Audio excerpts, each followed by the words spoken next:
एक आपने पूछा खाने से रिलेटेड यानी टेस्ट से रिलेटेड, ठीक है, और उसमें मैं सिर्फ टेस्ट को ही नहीं बाकी भी सारे सेंसेस को इन्वॉल्व कर देता हूँ। बेसिकली जो सेंसेस के थ्रू हमको प्लेजर मिलता है, फिर चाहे वो टेस्ट के थ्रू मिले, चाहे टच के थ्रू मिले, चाहे देखने के थ्रू मिले, चाहे सुनने के थ्रू मिले, हम उस प्लेजर की तरफ अट्रैक्ट होते हैं, नंबर 1। बट उसमें कोई प्रॉब्लम नहीं, हर कोई अट्रैक्ट होता है, लेकिन हम धीरे धीरे उसके गुलाम हो जाते हैं। फिर वो चीज जहां से हमको प्लेजर मिल रहा होता है, हम उस पर डिपेंड हो जाते हैं और वो हम पे हावी हो जाती है। That is a problem, right. तो वहां पर आपको क्या प्रैक्टिस करना होगा? सेल्फ कंट्रोल, कि हमको एक लाइन ड्रॉ करनी होगी।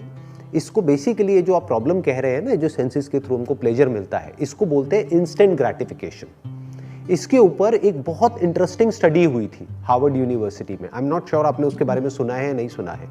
आपने सुना है मार्शमैलो टेस्ट के बारे में, मार्शमैलो स्टडी के बारे में? ओके, तो उसमें क्या हुआ कि कुछ छोटे छोटे बच्चों को लिया, एक मार्शमैलो टेस्ट के नाम से है वो अगर आप YouTube पे भी सर्च करेंगे तो आ जाएगा, और वो वीडियो भी बड़ी इंटरेस्टिंग है। उसको आप वीडियो देखेंगे ना, छोटी सी 2-4 मिनट की, तो जो रिएक्शंस है बच्चों के, वो देखने में बड़ा मजा आएगा। तो उन्होंने क्या किया, छोटे छोटे बहुत सारे बच्चों को लिया और उनको एक मार्शमैलो दिया और कहा कि आप चाहो तो इसको अभी खा सकते हो, या फिर आप थोड़ी देर वेट करो 10-15 मिनट के लिए, जब तक कि हम आते हैं, तो आपको एक नहीं 2 मार्शमैलो मिलेंगे।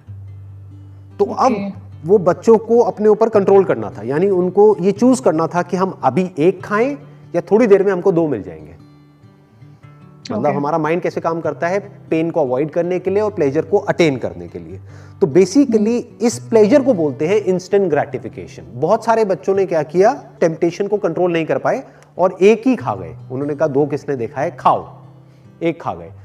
अब कुछ बच्चे थे जिन्होंने कंट्रोल कर लिया और फिर बाद में उनको 2 मिले, फिर उन्होंने 2 खाए, मतलब उनको डबल बेनिफिट हो गया एक तरीके से।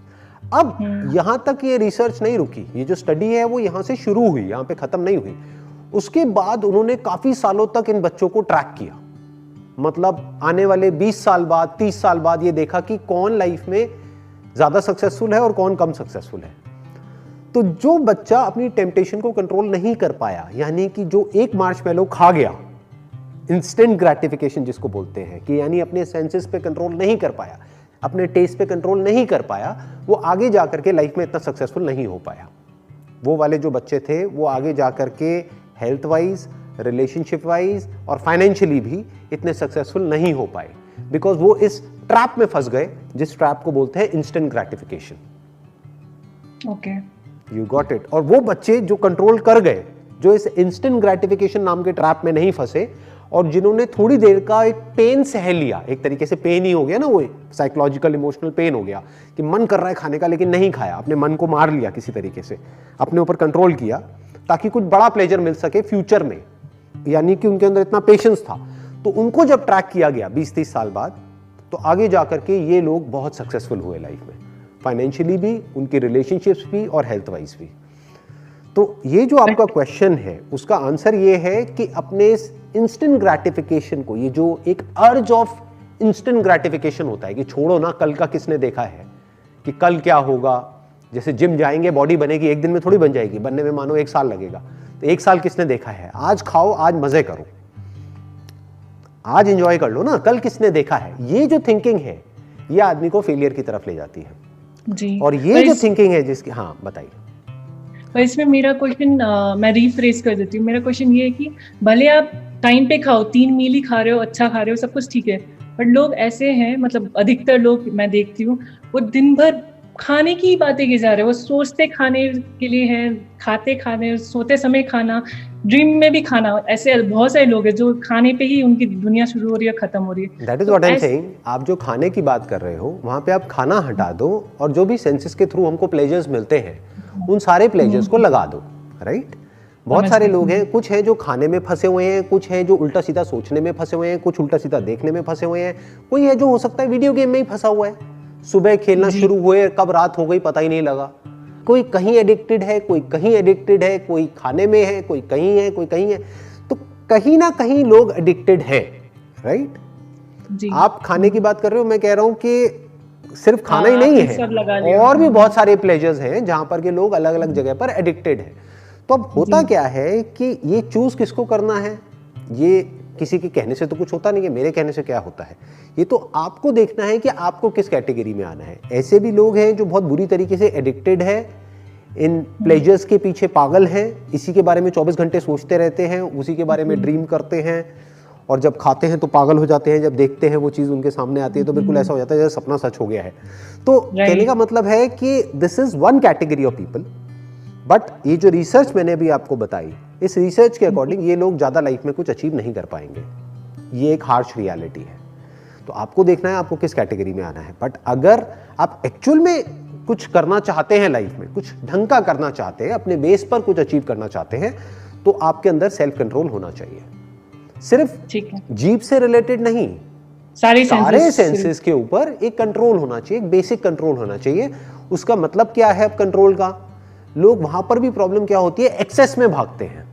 लोगों का ना दिमाग, मुझे कई बार देखता हूं तो बड़ी हंसी भी आती है, तरस भी आता है। मतलब एक्सट्रीम में भागते हैं लोग, या तो बिल्कुल ही इंडल्ज हो जाएंगे या फिर कहेंगे हमें बिल्कुल ही ये नहीं करना है। जी, आप समझ गए मेरी बात? या तो बिल्कुल ही बैलेंस, तो उनको समझ ही नहीं आता कि बैलेंस होता क्या है, जबकि लाइफ एक्चुअल में बड़ी सिंपल है। आपको ये जो भी सेंसेस के थ्रू प्लेजर्स मिलते हैं, ना वो ज्यादा करना है ना कम करना है, लिमिट में करो, कोई दिक्कत नहीं है जी। क्योंकि बहुत ज्यादा उसको सप्रेस कर दोगे तब भी फंस जाओगे, बहुत ज्यादा उसमें इंडल्ज हो जाओगे तो भी फंस जाओगे। तो लिमिट में करके उससे फ्री हो जाओ, अपने माइंड को फ्री कर लो। ये एक सेंसिबल तरीका है लाइफ में जीने का। मतलब कि अगर खाने के वे में बोला जाए, ना तो भूखे रहना है, ना तो भूख से तड़पना है, ना बहुत ज्यादा खाना है। लिमिट में खाओ, थोड़ा बहुत खाओ, जितना ठीक है उतना खाओ, खत्म, आगे बढ़ जाओ। ठीक है, समझ गए? ना तो बिल्कुल ही ऐसा होना चाहिए जिसमें बिल्कुल ही टेस्ट नहीं है, ना ऐसा होना चाहिए जो टेस्ट ही टेस्ट है और कुछ है ही नहीं, उसमें न्यूट्रिशन ही नहीं है। आप समझ गए? थोड़ा सा टेस्ट भी है, न्यूट्रिशन भी है, इन दोनों का बैलेंस है। तो कहने का मतलब है कि लाइफ में ये बीच का रास्ता पकड़ना होता है। तो अगर इसको आप पकड़ते हैं तो लाइफ में बहुत आगे जा सकते हैं। आप YouTube पे जाओगे, जाकर के सर्च करो हाउ टू गेट रिच, कम से कम 50 लाख वीडियोस आएंगी, और उसमें बंदों को देखोगे वो आकर के बात कर रहे हैं कि अमीर कैसे होना है, और उनको देख करके आपको समझ आ जाएगा इस बंदी की जेब में 10 रुपए भी नहीं है, मतलब 100 रुपए छोड़ो, 10 रुपए भी नहीं है, और वो आपको सिखा रहा है कि अमीर कैसे होना है। और आप देख देख करके सोच रहे हो हाँ मैं अमीर हो जाऊं, मुझे समझ आ गया है। क्या खाक समझ आया है? तो it's not just about learning from books, it's not just about learning from people, it's about learning from the right kind of books and from right kind of people. Only that will make you successful. कहीं से भी कुछ भी अंदर feed कर रहे हो और सोच रहे हो उसके बेस पे कुछ हो जाएगा, कुछ नहीं होने वाला है। जो बंदा सक्सेसफुल है ना किसी भी फील्ड में, वो कुछ नहीं भी बोलेगा, कुछ नहीं भी करेगा, उसको सिर्फ देख करके उसकी बॉडी लैंग्वेज से आप बहुत कुछ सीख सकते हो। मतलब जिसको एक्टिंग नहीं आती है वो आपको 10 साल तक बैठ करके एक्टिंग सिखाता रहे, आएगी खराब एक्टिंग आ जाएगी और आपको लगेगा भी कि हाँ मैं पता नहीं क्या बन गया हूं, मैं तो सर से भी अच्छी एक्टिंग कर रहा हूं। अबे सर को खुद को ही नहीं आती, तू क्या कर रहा है अंकल। जैसे आप किसी बड़े प्लेटफॉर्म पे जाओगे वहां पे जाकर के वो बोलेंगे क्या है ये, मैंने अपने सर से सीखा है। दूसरी तरफ से 10 साल छोड़ो, अगर 10 दिन तक भी आप बैठ करके बारीकी से ऑब्जर्व करते रहे जो वर्ल्ड के बेस्ट एक्टर्स हैं उनको, चाहे हॉलीवुड बॉलीवुड, ध्यान से देखा हो क्या कर रहे हैं, तो आप इतना सीख सकते हो जिसकी कोई हद नहीं है। आपको उनसे पर्सनली मिलने की जरूरत नहीं है, जिसको सीखना है वो कहीं से भी सीख सकता है। जैसे बिजनेस में किसी को आगे बढ़ना है तो वो लोग जो बिजनेस में कुछ कर चुके हैं उनके एक एक वर्ड से आप बहुत कुछ सीख सकते हो, उनके एक्शन से देख सकते हो वो जो बोलते हैं उसके पीछे क्या होता है, कैसे वो देखते हैं, कैसे उनकी नजर औरों से बिल्कुल अलग होती है। तो आपको वहां पे बहुत कुछ नजर आ सकता है। और दूसरी तरफ से जिनका बिजनेस में कोई एक्सपीरियंस नहीं है और वो आपको कुछ भी आकर के बोल रहे हैं, चाहे अच्छा चाहे बुरा, सब बकवास है। Last but not the least, ये 2 पॉइंट हमारे कवर हो गए। Passion, practice in the right direction based upon knowledge and information from the right source, and absolutely passionate about learning. Practice करते चले जा रहे हो, करते चले जा रहे हो, करते चले जा रहे हो, करते चले जा रहे हो उस फील्ड में। अब जरूरी तो नहीं है कि आप प्रैक्टिस करो तो रिजल्ट आएगा, रिजल्ट तो आपके हाथ पे नहीं है ना। एक्टिंग सीखना आपके हाथ में है, एक अच्छा एक्टर बनना आपके हाथ में है। आपको मूवी मिलेगी या नहीं मिलेगी वो आपके हाथ में थोड़ी है, डायरेक्टर के हाथ में है। तो वहां पर क्या चाहिए?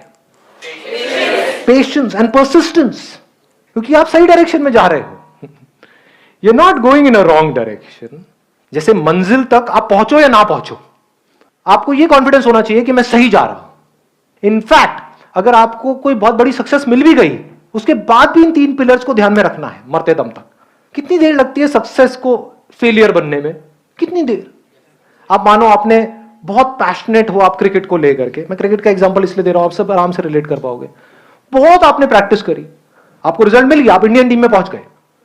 उस टीम से बाहर निकलने में कितनी देर लगेगी जी?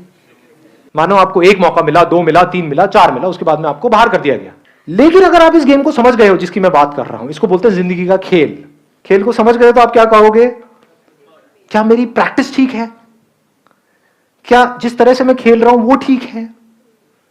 क्या मेरे में दम है तो मुझे इसकी परवाह करनी ही नहीं है कि मैं इंडियन टीम में हूं या नहीं हूं, मुझे सही खेलते रहना है।